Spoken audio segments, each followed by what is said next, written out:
ప్రియ సోదరీ సోదరులారా, ఈరోజు మన పాఠం అపొస్తలుల కార్యములు 13వ అధ్యాయం 26 నుండి 52వ వచనం వరకు. జాగ్రత్తగా వినండి. ఇది పౌలు చేసిన ప్రసంగం. సహోదరులారా, అబ్రాహాము వంశస్థులారా, దేవునికి భయపడువారలారా, ఈ రక్షణ వాక్యము మన వద్దకు పంపబడి ఉన్నది. యెరూషలేములో కాపురమున్నవారు, వారి అధికారులు ఆయననైనా ప్రతి విశ్రాంతి దినమున చదవబడుతున్న ప్రవక్తల వచనములనైనా గ్రహింపక ఆయనకు శిక్ష విధించుట చేత ఆ వచనములను నెరవేర్చారు. ఆయన యందు మరణమునకు తగిన హేతువేదీ కనపడకపోయినా ఆయనను చంపించవలెనని వారు పిలాతును వేడుకున్నారు. వారు ఆయనను గూర్చి వ్రాయబడినవన్నీ నెరవేర్చిన తరువాత ఆయనను మ్రాను మీద నుండి దింపి సమాధిలో పెట్టారు.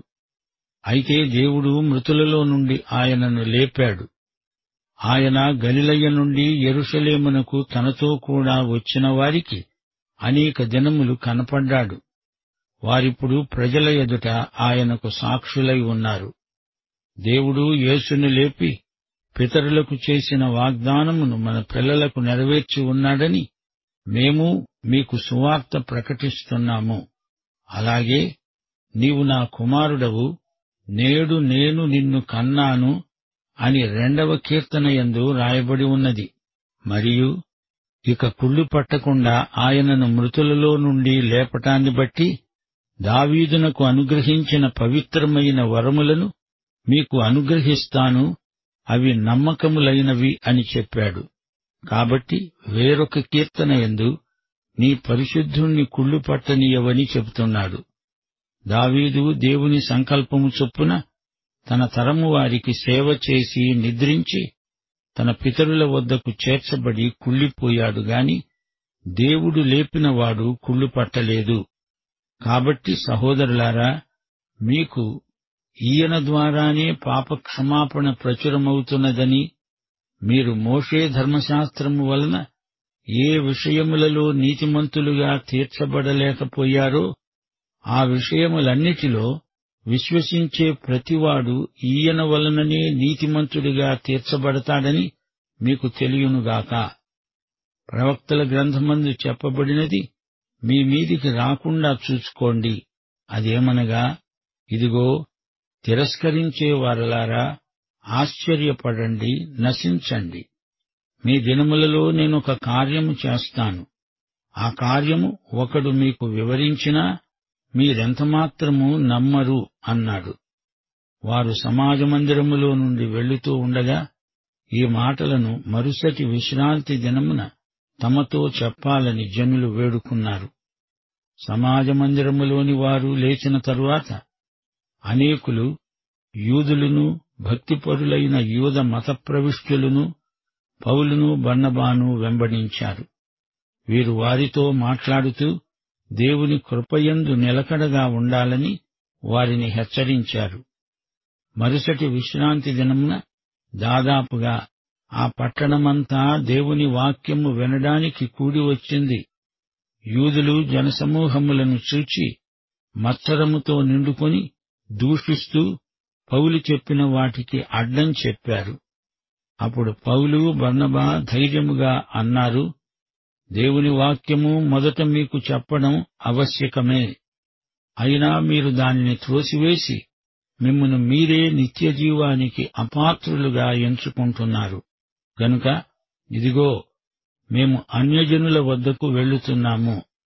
ఏలయనగా నీవు భూదిగంతముల వరకు రక్షణార్థముగా ఉండునట్లు నిన్ను అన్యజనులకు వెలుగుగా ఉంచి ఉన్నాను అని ప్రభువు మాకు ఆజ్ఞాపించాడు అన్నారు.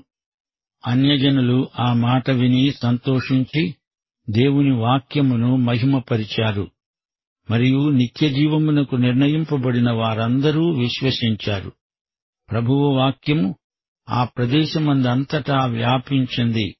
గాని యూదులు భక్తి మర్యాదలు గల స్త్రీలను, ఆ పట్టణపు ప్రముఖులను రేపి పౌలునకు బర్నబాకు హింస కలుగజేసి వారిని తమ ప్రాంతముల నుండి వెళ్లగొట్టారు. వీరు తమ పాదధూళిని వారి తట్టు దులిపివేసి ఈకొనియకు వచ్చారు. అయితే శిష్యులు ఆనందభరితులై పరిశుద్ధాత్మతో నిండిన వారయ్యారు. శ్రోతలు, పౌలు అంతియొకయ్యలో ప్రసంగిస్తూ రక్షణ వాక్యమును గురించి ప్రస్తావించాడు. యూదులు ప్రవచన వాక్యాలు చదువుతూ తమకు తెలియకుండానే యేసును చంపి ప్రవచనాలను నెరవేర్చిన వారయ్యారు. చరిత్రలో జరిగిందంతా ప్రవచనముల నెరవేర్పే. తాము ఏమి చదువుతున్నారో తమకే తెలియదు. ఆయన నిర్దోషి అని వారికి తెలుసు. అయినా పిలాతు మీదికి ఒత్తిడి తెచ్చి ఆయనకు శిక్ష విధించేటట్లు చేశారు. ఆయనను గూర్చి రాయబడినవన్నీ వారి ద్వారానే నెరవేరాయి. యేసు పునరుత్థానమును ఎవరూ కాదనలేరు. పునరుత్థానానికి అపొస్తలులందరూ సాక్షులే. పితరులకు దేవుడిచ్చిన వాగ్దానం, దాని నెరవేర్పు యేసు పునరుత్థానం. అపొస్తలులు ఎక్కడ ఏ ప్రసంగం చేసినా యేసు పునరుత్థానం పేర్కొనడం తప్పకుండా జరుగుతుంది. యేసు మరణం పునరుత్థానాలు లేనిదే సువార్తే లేదు. పేతురు ప్రకటించినా పౌలు ప్రకటించినా ఇదే సువార్త. వీరిద్దరి సందేశాలలో ఏ తేడా లేదు. పేతురుకు పౌలుకు పడదు అంటారా? కాదు. ఇద్దరి మనసు ఒకటే, ఇద్దరి సందేశాలు ఒక్కటే. పౌలు తన సందేశంలో 2వ కీర్తన 7వ వచనాన్ని ఉటంకిస్తున్నాడు. యెహోవా నాకు సెలవిచ్చాడు, నీవు నా కుమారుడవు, నేను నిన్ను కన్నాను. ఈ వచనం క్రీస్తు జన్మను గురించింది కాదు. ఇది క్రీస్తు పునరుత్థానాన్ని గురించిన వచనం. కన్యక గర్భవాసాన పుట్టడం కాదు, మృతులలో నుండి లేవడం. ఇదే యేసు పునరుత్థానం. పెంతెకొస్తు ప్రసంగంలో పేతురు చెప్పిన సంగతులే ఇక్కడ పౌలు కూడా చెప్తున్నాడు. దావీదుకు దేవుడు అనుగ్రహించిన వరములకు మన పితరులు వారసులు. యేసు శరీరమును ఆయన కుళ్ళు పట్టనీయలేదు. దావీదు చనిపోయాడు, అతని శరీరం కుళ్ళు పట్టింది. గాని వాగ్దానము చేయబడిన మెస్సీయా శరీరమును తండ్రి కుళ్ళు పట్టనీయలేదు. అబ్రహాము వంశస్థులారా, ఈ యేసును మీరు నమ్మాలి. ఆయన ఎంతైనా నమ్మదగినవాడు అని పౌలు ఘంటాకంఠంతో చెప్పాడు. యేసు ద్వారానే పాపక్షమాపణ. ధర్మశాస్త్రము నేరారోపణ చేస్తుంది. క్రీస్తు ద్వారా పాపక్షమాపణ పొంది మీరు నీతిమంతులవుతారు. విశ్వసించే ప్రతివాడు నీతిమంతుడిగా తీర్చబడతాడు అని పౌలు తన ప్రసంగంలో పునరుద్ఘాటించాడు. తన ప్రసంగంలో పౌలు హబక్కూకు 1వ అధ్యాయం 5వ వచనాన్ని ఉటంకించాడు. మీ దినములలో నేనొక కార్యము జరిగిస్తాను, అలాగు జరుగుతుందని ఒకడు మీకు చెప్పినా మీరు దాన్ని నమ్మరు. నమ్మండి, లేకపోతే తీర్పు తప్పదు. పౌలు బోధించిన సందేశము విషయమై తర్జనభర్జనలు జరిగాయి. ఆ తరువాతి సబ్బాతునాడు పౌలు సందేశం వినడానికి ఊరు ఉగము కలిసి వచ్చింది. పౌలు బర్నబా చెబుతున్నది మతాధికారులకు సరిపడలేదు. నమ్మినవారు దేవుని కృపలో నిలకడగా ఉండాలని పౌలు హెచ్చరించాడు. ఎదురాడిన వారికి పౌలు బర్నబా ధైర్యంగా ఉత్తరమిచ్చారు. మీరు తిరస్కరిస్తే అన్యులు అంగీకరిస్తారు. మిమ్ములను మీరే నిత్యజీవమునకు అపాత్రులనుగా చేసుకుంటున్నారు. అంతియొకయ్యలో పౌలు గట్టిగా చెప్పాడు, మేము అన్యజనుల వద్దకు వెళ్లుతున్నాము. యెషయా 49వ అధ్యాయం 6వ వచనం, అన్యజనులకు వెలుగై ఉండునట్లు నేను నిన్ను నియమించి ఉన్నాను. పౌలు బోధ విని అన్యులు ఎంతో ఆనందించారు.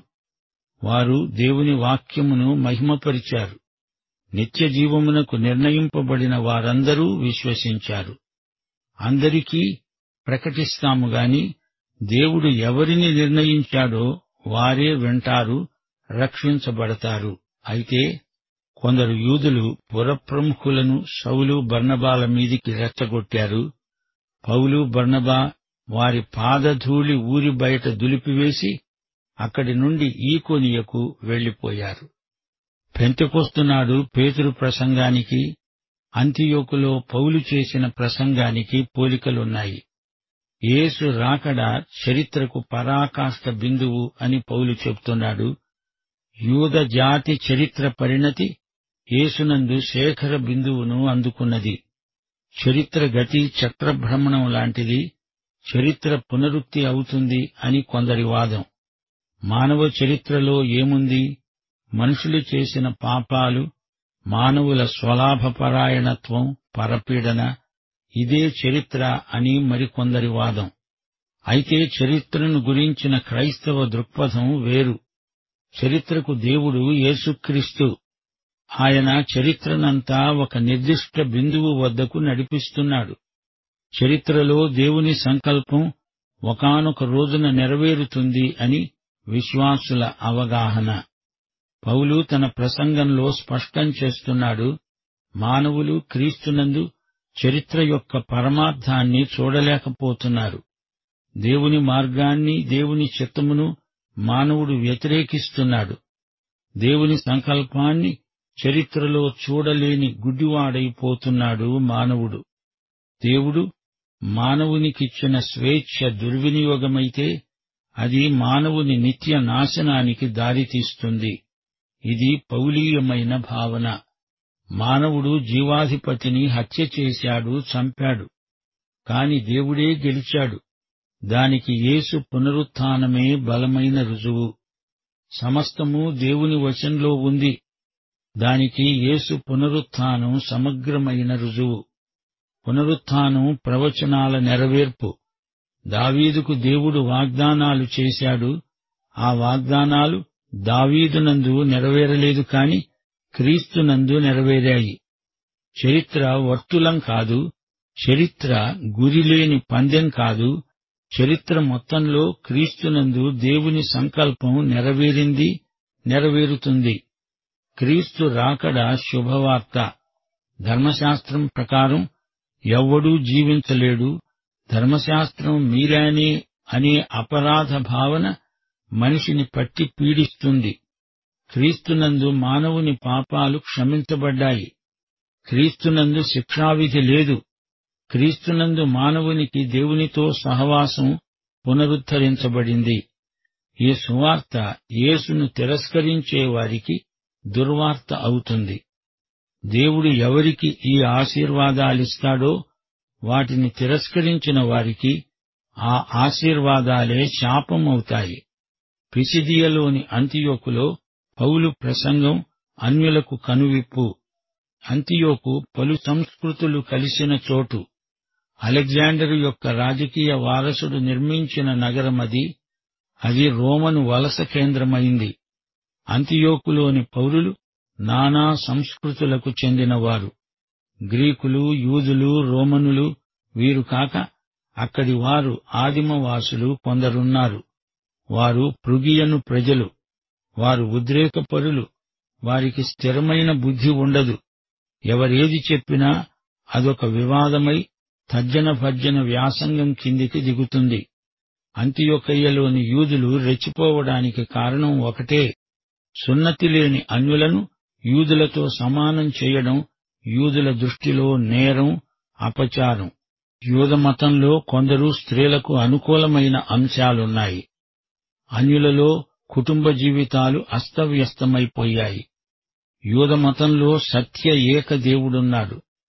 అన్యులలో బహుదేవతారాధన ఉంది.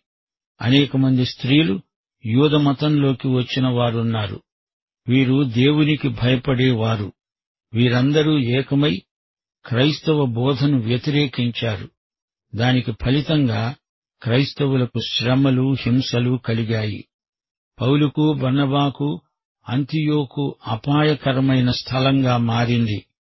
యూదులు తమ హక్కులను ఎట్టి పరిస్థితుల్లోనూ వదులుకోరు. అయితే క్రైస్తవులు తమ హక్కులను ఇతరులతో సంతోషంగా పంచుకుంటారు. యూదుల దృష్టిలో అన్యులు దహించబడవలసిన చెత్త, పొట్టు. అయితే యేసు అన్యులను తాను కోసే పంటగా భావించాడు. యేసు సంఘం తనలో లోకమంతటిని ఇముడ్చుకోగలదు. సంఘమంటే ప్రేమ సమాజం.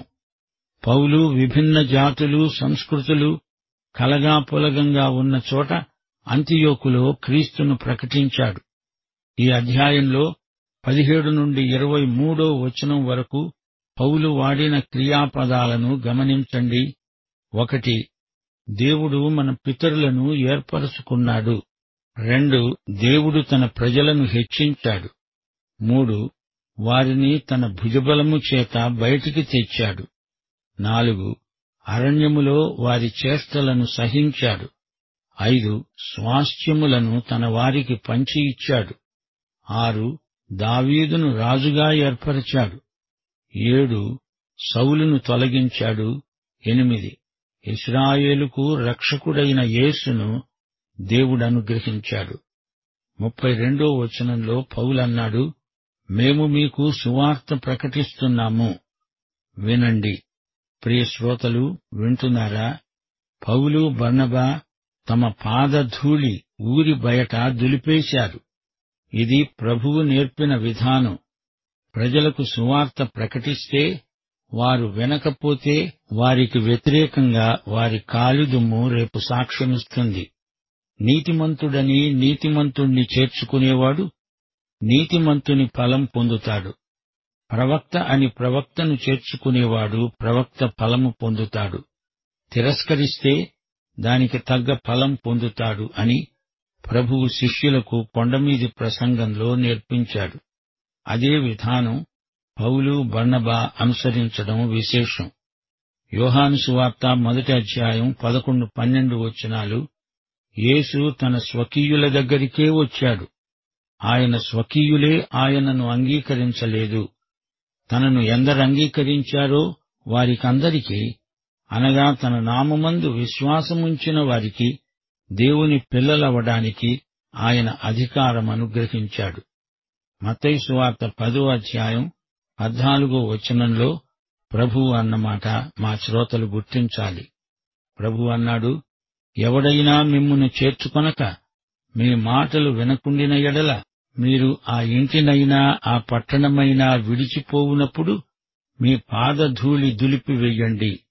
విమర్శ దినమందు ఆ పట్టణపు గతి కంటే సొదొమ గొమొర్రా ప్రదేశముల గతి ఓర్వదగినదై ఉంటుంది.